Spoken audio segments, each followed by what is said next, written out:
My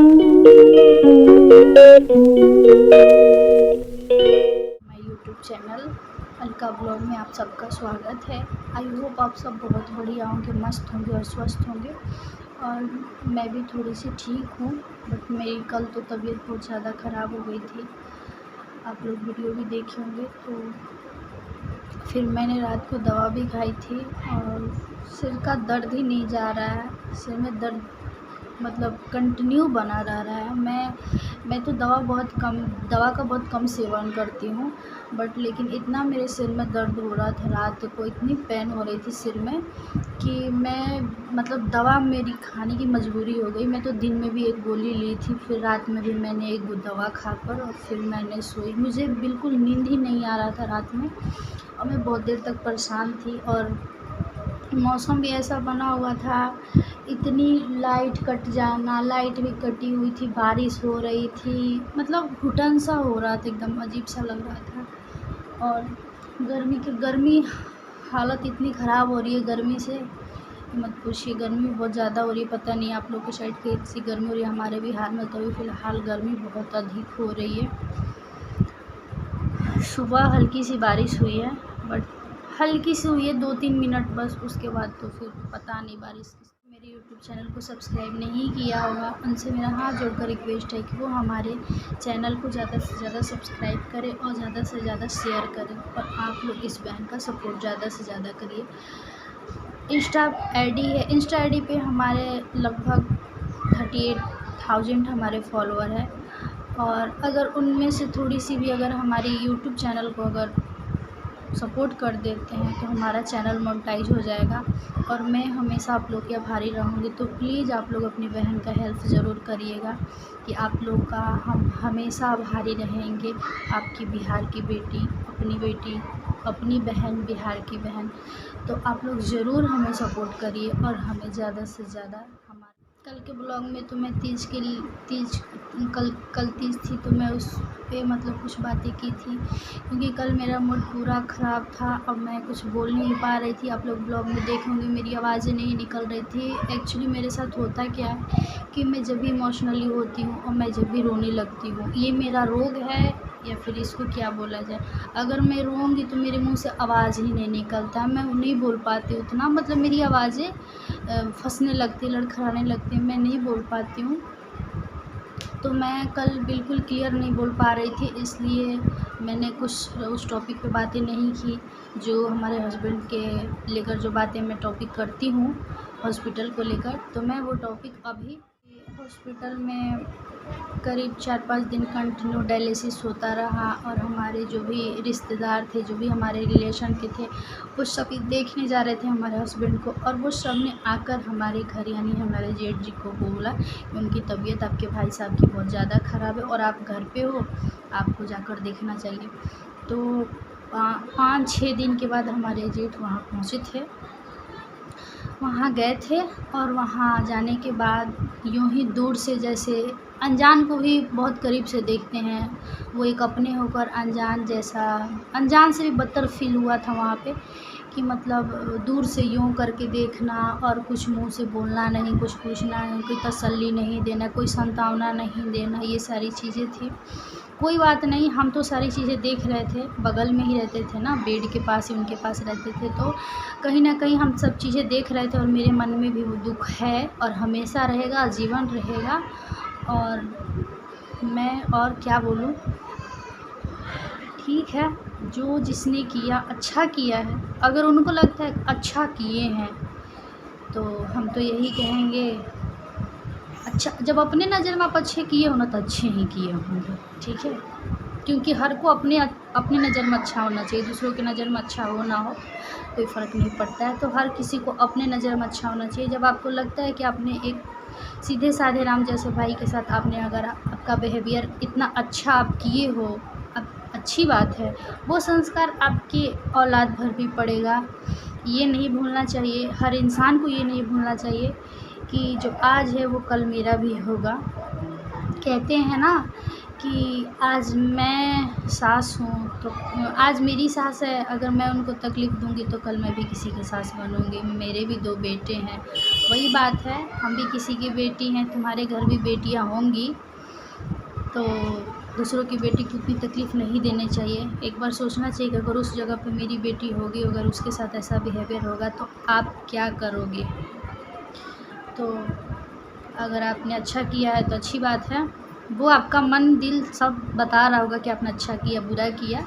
मेरे कहने और ना कहने से आपको तो फ़र्क पड़ेगा नहीं, क्योंकि बेशर्म को फ़र्क नहीं पड़ता है, ठीक है।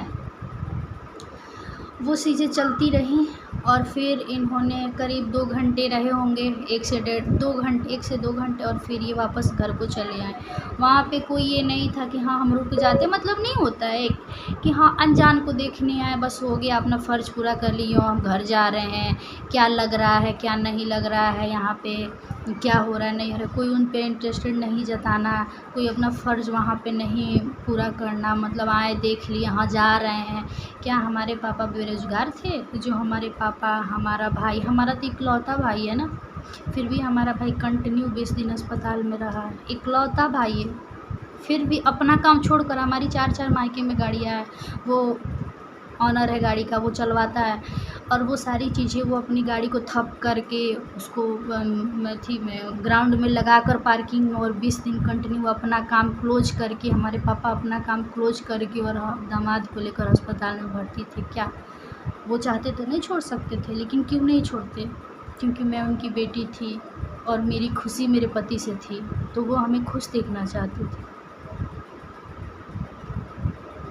बस इसलिए। और आप भाई थे, आपका कुछ फ़र्ज़ नहीं बन रहा था, बिल्कुल नहीं था।